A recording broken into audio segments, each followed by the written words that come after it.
Starting in February 1945, as World War II gradually came to an end in the city of Yalta, the Big Three summit took place, with the participation of the leaders of the Soviet Union, the United States, and the United Kingdom. This conference was held to divide the spoils of victory among the Allied powers, and the significant decisions made at the Yalta Conference laid the foundation for the establishment of a new world order, known as the Bipolar Yalta Order, led by two superpowers, the United States and the Soviet Union. The end of the war led to profound changes in the international situation, completely altering the global balance of power. Europe, once the center of world affairs since the rise of capitalism, saw its leading capitalist countries, such as the United Kingdom and France, severely weakened. Although they had emerged victorious, both nations were devastated by the war and could no longer expand their spheres of influence as they had after World War I. Even the former colonial territories that had been threatened by fascist nations were now secure. However, Europe was divided into two blocks, East and West, while the United States rapidly rose to become a military and economic superpower, as well as the world's largest creditor. European and Japanese capitalist nations had to rely on U.S.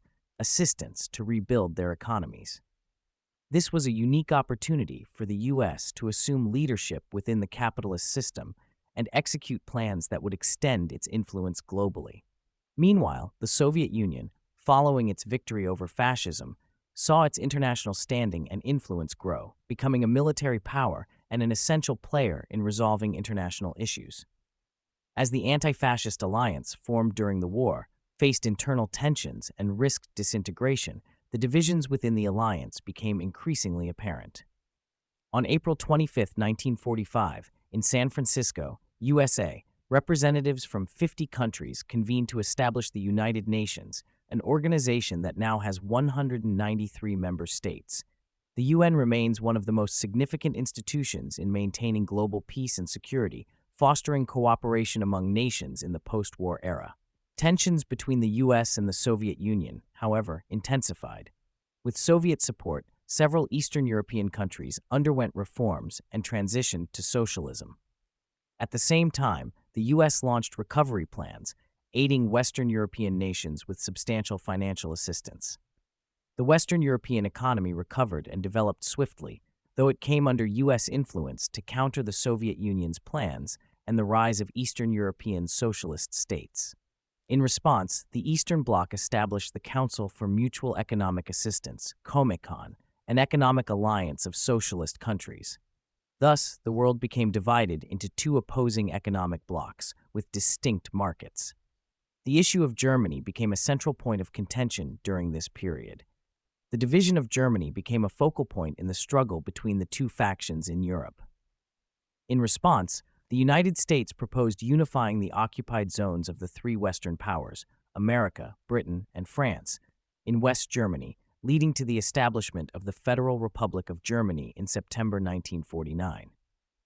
Meanwhile, East Germany, with the support of the Soviet Union, founded the German Democratic Republic in October 1949. The division of Germany into East and West became one of the most symbolic outcomes of the Cold War, marking the deepening divide between the Soviet and American spheres of influence. This division was further highlighted in April 1949, when 12 Western European and North American nations, including major powers like the United States, Britain, and France, signed the North Atlantic Treaty in Washington, creating the North Atlantic Treaty Organization, NATO.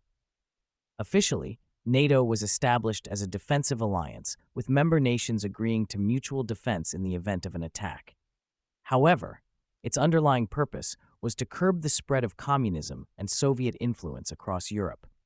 In 1955, the U.S. strengthened ties with West Germany and the NATO bloc, intensifying the geopolitical tensions. In May 1955, the Soviet Union and its Eastern European allies countered by forming the Warsaw Pact, a military alliance that mirrored NATO's structure. This formalized the division of Europe into two hostile military blocs, triggering a fierce arms race. During this early post-war period, the U.S. held a monopoly on nuclear weapons, but the Soviet Union accelerated its own nuclear program, successfully testing its first atomic bomb in 1949. By the 1960s, both superpowers had developed intercontinental ballistic missiles, ICBMs, making it possible to launch nuclear warheads to any part of the globe at short notice. The proliferation of nuclear weapons became a central issue of the Cold War, which, while marked by periods of intense confrontation, never escalated into direct conflict between the superpowers. Instead, the Cold War unfolded through proxy wars and regional conflicts between the US and Soviet blocs. The arms race reached its peak in the 1970s, with both the US and the Soviet Union dramatically increasing their defense spending.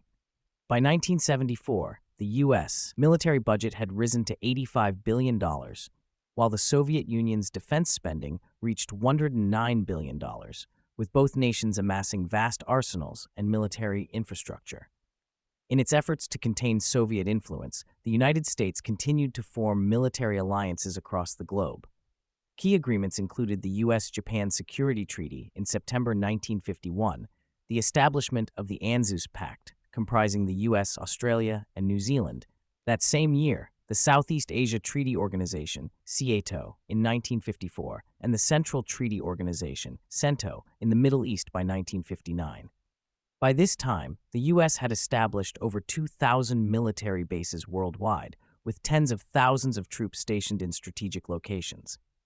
The Soviet Union, in turn, expanded its influence, particularly in Eastern Europe, Mongolia, and along its Asian borders. One of the most significant flashpoints during the Cold War was the Korean War, which lasted from 1950 to 1953. Following the Yalta Conference's decisions, Korea had been liberated, with the Soviet Union occupying the north and the U.S. controlling the south, divided along the 38th parallel. Efforts to establish a unified government failed in 1948, leading to the creation of separate governments in the north and south, setting the stage for one of the Cold War's most intense conflicts. The Korean War resulted in a stark division between the north and south, each governed by opposing political regimes. In June 1950, the war erupted between the Republic of Korea, supported by U.S. military forces and their allies, and the Democratic People's Republic of Korea, backed by the Soviet Union and China. After 3 years of intense fighting and negotiations, an armistice agreement was signed on July 27, 1953, establishing a boundary line and a demilitarized zone based on the actual battle lines at the time. Despite the agreement, both sides believed they had achieved victory, as neither succeeded in their initial plans for invasion. The Korean War exemplified a clash between two conflicting social systems and remains a quintessential product of the Cold War. More than half a century has passed since the war, yet Korea remains divided, with political solutions for reunification continuing to pose significant challenges. In Southeast Asia, the Second Indochina War, particularly the U.S. invasion of Vietnam from 1954 to 1975, represented another critical chapter in Cold War history. Unlike the 3-year Korean War, the conflict in Vietnam spanned over 2 decades, becoming one of the largest local wars between the opposing factions.